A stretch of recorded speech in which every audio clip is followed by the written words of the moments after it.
Hello and welcome to This Week Back in the Day. I'm Dave, your host, joined as always by Martin. And on this episode, we're going to be talking about Ireland's Euro 2000 qualifier against Yugoslavia, which was due to be played on the 5th of June 1999. Well, it didn't happen. It was abandoned. And, well, here on This Week Back in the Day, Martin, we try to keep things light and jovial, but unfortunately, there's nothing really light and jovial about this particular topic, is there?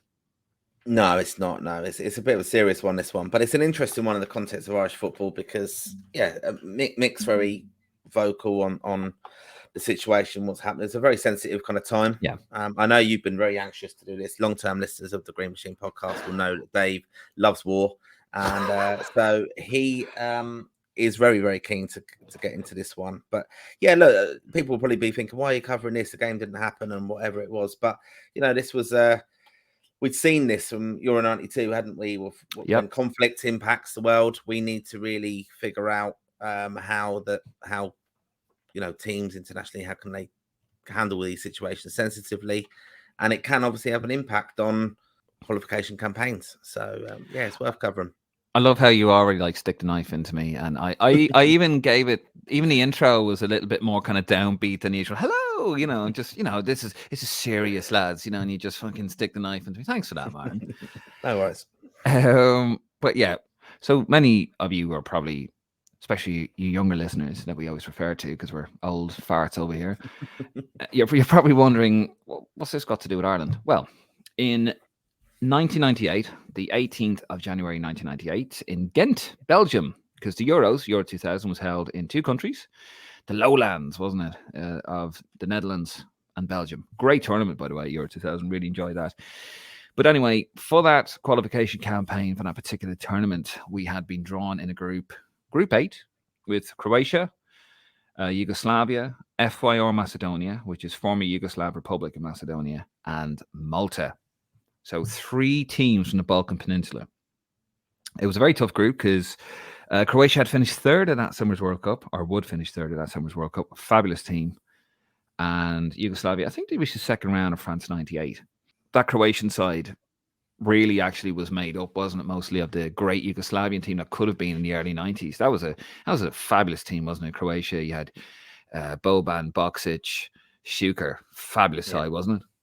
Yeah, amazing team that they kind of came to the forefront of kind of international football. Euro 96, didn't they? They've done very, very well in that. Croatia, yeah. Look, for a tiny nation, that's why they're kind of relevant as well to Ireland. What they've shown, what they can do. A very, very small population. You often hear, we're twinned with Croatia, aren't we? Yeah, I wish we were the footballing sense and had their amazing players. Some of them that have come through the door, and it was a really, really tough group. This. And we were trying to qualify, of course. Yep, and something quite new about this is 98, so we had a new channel in Ireland, and all of Ireland's away games would be shown on TV3. Oh dear, the beginning of the TV3 curse, and we'll explain in a minute. Why does this affect Ireland? Well, unfortunately, with those teams, Croatia, Yugoslavia, and FYR Macedonia, well, they don't really like each other very much. And it's all to do with the Balkan Peninsula, which makes up Bosnia and Herzegovina. I'm sure those of you of a certain age will remember Bosnia. Kosovo, as we're speaking about here. Montenegro, Serbia, North Macedonia, which is the new name for FYR Macedonia, and Slovenia. Funny enough, actually, Martin, I had some guy randomly, just out of nowhere on that, contact me, say, when I shared the footage of Jason McAteer almost killing that guy in Skopje, the mistimed, shall we say, kung fu kick. You need to change the name. It's not Macedonia. It's North Macedonia. Oh, yeah. Yeah, but it was called Macedonia. Well, it was called FYR Macedonia. That was the name of the team. I was like, no, I'm not changing it. Good luck to you. I just ignored him in the end. I'll always happily engage with people. But anyway, I digress. We had 3 teams in that peninsula, which was a very troublesome peninsula, especially in the 90s. Actually started the whole conflict started in the late 1800s. However, just move back a little bit to 1989, the Yugoslavian president, Slobodan Milosevic, he was in power and he did not like the Kosovo region. He didn't like the people. He basically didn't like anybody who wasn't a Serb. So in Kosovo, you had the Albanian Kosovan population, and you had that was the majority of the Kosovo region, those guys, and then you had a minority Serbian population. So he would always see things from the Serbian population. He didn't want to be part of Kosovo; they want to be part of Serbia, and this goes back generations and centuries. So basically, he did everything in his power to make that Kosovan region as least autonomous as he possibly could. So basically, he wanted it to be ruled from Belgrade because he didn't really recognize the Albanian population there. Now, unfortunately, the Kosovan Albanian population, they didn't want to be part of Belgrade. They didn't want to be part of Yugoslavia. They were nationalists and they wanted separation.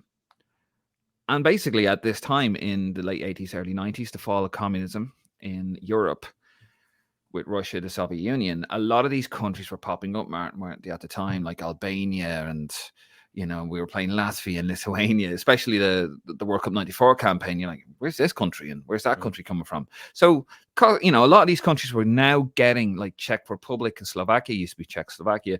A lot of these countries were getting their own independence, and Kosovo thought, well, we want a bit of that. So you let Slovenia go. Croatia's broken away, although they would fight a massive war. Bosnia's broken away. We want to break away, but Milosevic was not having any of that.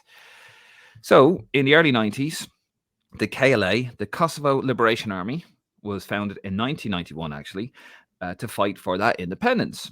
So in 1997, Milosevic would take control of the Yugoslav army, and he basically directed them to engage with the KLA. They were the enemy. They were the threat to the motherland. So he wanted them crushed. By February 98, Yugoslavia had pretty much begun a campaign of ethnic cleansing against the Albanians in the Kosovo region. A campaign which consisted of rape, murder, and terror, and culminating in the death of 10,000 Albanians and the fleeing of 80,000 Albanians. This was pretty much similar to what happened in World War II with the Nazis and the Jews. After global condemnation, NATO, as they always do, stepped in with airstrikes on the 24th of March, 1999.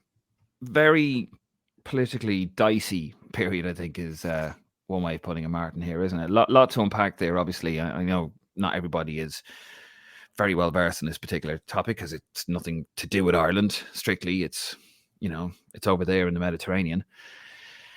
But this was just a very mad period of time, which seems to be repeated in current times now. But it never seems to be peace in that area at all, does there?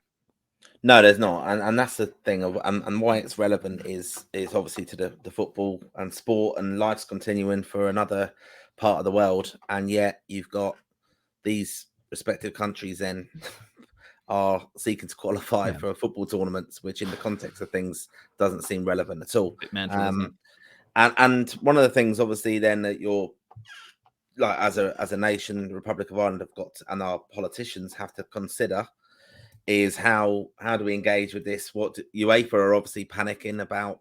Is this what happens if we, if different teams are competing in the qualification, then there's an all-out war. Can players who are worth millions of pounds as well travel safely? The clubs are obviously getting commodities as well. All very debatable. How is it relevant when people are dying and suffering? What's going on in the world? And we had experience of this before. Euro 92. Go back to that.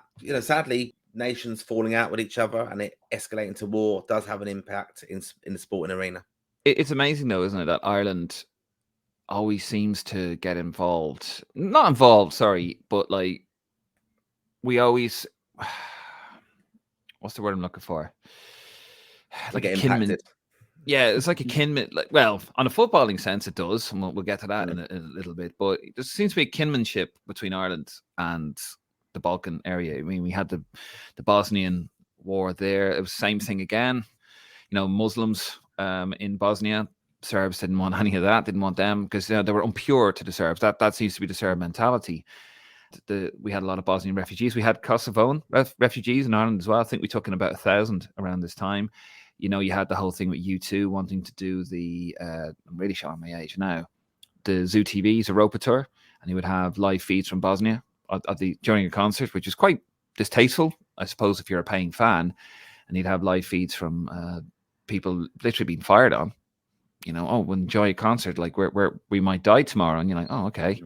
And then they obviously had the concert, and that was it, And then they had the concert in '97 in Sarajevo, the Potmark concert, even though like the stadium was in rubble, and because the conflict had just ended. But yeah, Ireland just seems to be synonymous with the area, which I find fascinating. I'm sure people listening to this aren't or don't find it fascinating, but I do anyway. It's my podcast. Well, it's not my. It's our podcast, Martin. Sorry. So we had to play Yugoslavia in October '98 in Belgrade. Was pushed back to November because we were worried about airstrikes going on while the Irish team were over there, and you just couldn't guarantee the safety. And as you said, there's the human cost, Martin, the emotional cost, and there is the financial cost because these players are commodities. So that game was played in November, and we lost it 1-0. Thank you, Steve Staunton. And the start of the TV3 course, wasn't it? Do you remember watching this game? I can, yeah, kind of briefly. I just remember all the kind of uproar. Was it happening? Was it going to go ahead and things like that? And then I remember a lot more probably around this time. It's around the Champions League, was because the Champions League games were going on, and it was UEFA were really worried about whether teams could play there, and the millions of pounds they were going to lose obviously from that. So yeah, it was strange, really. I kind of remember the game, to be honest. Yeah, I remember we were quite comfortable. It was just a mistake by Steve Staunton at the back, who I'm not picking on him, but he was just a terrible central defender. He was dreadful. But anyway, that's my weekly dig at Stan. He was a really nice man, and he's a fantastic player when he played on the wings. But yeah, as a centre back, no, too slow. Which is ironic, really, when you think about it. Mm. So this would have another effect on the group. At this time, games are being affected. I think like 5 out of 6 games were affected during this early part of the group, which is incredible when you think about it. The as you said, the money being lost, everything being lost. Would it not just be easier to kick Yugoslavia out again, which we'll talk about in a second? I keep saying that, but we will get to that. We were due to play Macedonia in Skopje on the 27th of March, but because of the trouble going on in the Balkan region, and airstrikes had started, actually, at that time, the game switched to the final game of the group, to the 9th of October. And the home game, which would have been our final game, was played in June, 9th of June. The irony, Martin. Could you imagine if our last group game was in Dublin against Macedonia? Yeah, I mean, that's it. We've always had a very good record at home. And yeah, I think we probably would have seen the job through if it had been that way. Won all the games at home. Yeah. So, yeah, what could have been? Oh, Jesus, yeah. Unbelievable. And, speaking of the TP3 curse, we would lose to Yugoslavia 1-0. We would lose in the 94th minute to Croatia away when we would have knocked Croatia out. We lost a 2-0 lead to Malta in Valletta, and Steve Staunton. I'm going to say something positive about Steve Staunton for once. Scored a free kick and made it 3-2. And then, of course, the last game, the 93rd minute equaliser with 13 seconds left on the clock, which cost us automatic qualification. But anyway, we'll move on. So, expulsion. We've talked about it earlier in the podcast. We're finally going to get to it now. On the 10th of May, UEFA had come out because they were asked about it. Would it not just be better to boot Yugoslavia out of the competition? Just kick them out like you've done before. And he said, no, we're not going to kick them out. They're going to remain in the tournament. And of course, Yugoslavia, as you alluded to earlier, they were expelled from Euro 92 after qualifying, and Denmark took their place. And we all thought at the time, I don't know if you remember this, but we all thought that Ireland would take their place because we were the best second place team, unbeaten in the group, most goals, that kind of thing. But no, Denmark went, dragged off the Hollybops, sent over to Sweden, and he'd end up winning the damn thing. And we had probably arguably a better side at that time than them. There were also Yugoslavia blocked from USA 94 and Euro 96, unlike Croatia, who would do very well at Euro 96. Questions have been asked about, of UEFA, are you going to kick him out? They said no. So then the Irish government are going, well, right, you really shouldn't have these lads in here. And we've got this game coming up in June, on the 5th of June. We don't really want them here. We don't want Dublin used as a platform by their players, because Serbian players are very proud, and they're unapologetically proud. They're not exactly politically correct about it either. I'm not saying that's right or wrong, but that's just a fact. And you had examples of this, of players around different parts of the world. For example, where is he? Pjadrik Mijatovic, who played for Real Madrid at the time, and he scored a winning goal for Madrid in the '98 Champions League final. He protested outside the US Embassy in Spain, draped in a Yugoslavian flag. Dragan Stojkovic, he was playing in the Japanese, the J League at the time. He lifted up his shirt after every goal his team scored, revealing a T-shirt bearing the message, "NATO, stop strikes." And Sasa Drakulic did likewise when he was playing his club football in South Korea. I don't think Irish ministers, they really wanted Yugoslav players doing this. They weren't going to come over here and be sort of sheepish about the whole thing. They're going to say, no, we're being attacked by NATO. Obviously ignoring the sheer brutality of the Milosevic regime. Yeah, that's it. They didn't want to be a political pawn here, the Irish government. And if we know from a footballing perspective as well, Mick's going to be asked about it as well, isn't he? So, they're dragging everyone in to give your views. And if you say the wrong thing, and that's why it's even a difficult one for us even covering here, because, it's a tricky complex, downbeat kind of conversation, isn't it, to be honest? But it must have been impacted on the players. Are we playing, even the club football when you're releasing players and things? So it's such a difficult one to kind of for the team to kind of cope with, and the management. The sports people, aren't they? Most of these lads, and they probably, I suppose, as you say, even this one's a very tricky one to put together. The notes, normally I enjoy putting the notes together. This one I'm a bit, I don't know. It's important. It's important we're discussing it. I believe we can learn from our history, but it was just, it wasn't the most enjoyable of pods. But anyway, so with UEFA refusing to kick him out of the tournament, the Irish government not wanting Ireland used as a propaganda soapbox for the Serbs with what's going on. Obviously, you got the EU, you got the Americans, all these guys pulling the strings. They have two options here. They can really, really push UEFA to take the lead and abandon the fixture. Or we can, if you refuse to do that, we can actually refuse to give the Yugoslavian players visas and stop them from entering the country. So therefore, the fixture cannot take place. What do you reckon with this whole mantra of, sports and politics don't mix? I mean, ideally, you'd kind of like that to be the case, but they mix, don't they? Yeah, has happened for years. If you think of the whole Olympic model, especially prevalent there, isn't it? With America banning Russia and things like that. So that's all happened back in the 80s and things. So yeah, it always has been the case that it does mix, and you've got a platform, haven't you? And that's what Ireland were worried about. They've got them going to do here, and without doubt they mix, don't they? You look at it now, even with the Ukraine, the flags. Well, you have peace, don't you? All over the place. Yeah, you have to this is what I find kind of mad about it.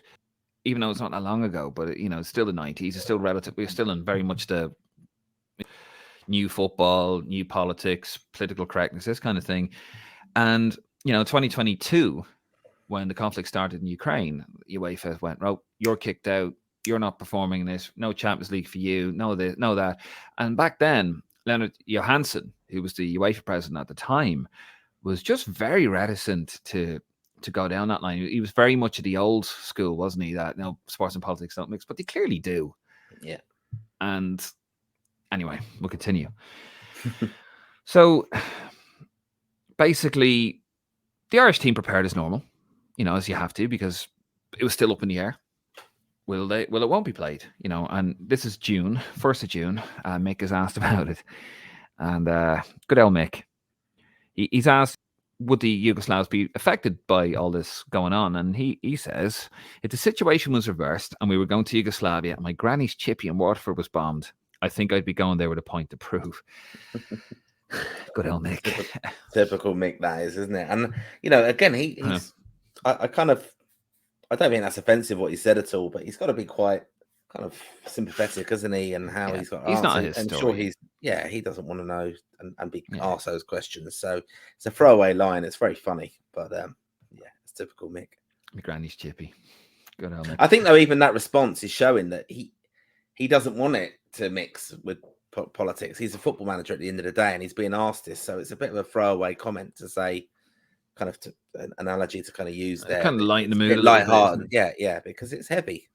Yeah, probably showing like, look, I don't really, that answer that I don't really know what I'm talking about here, so I'm just going to make this Yeah, general sort of lighthearted comment about it. No offense, obviously meant by it.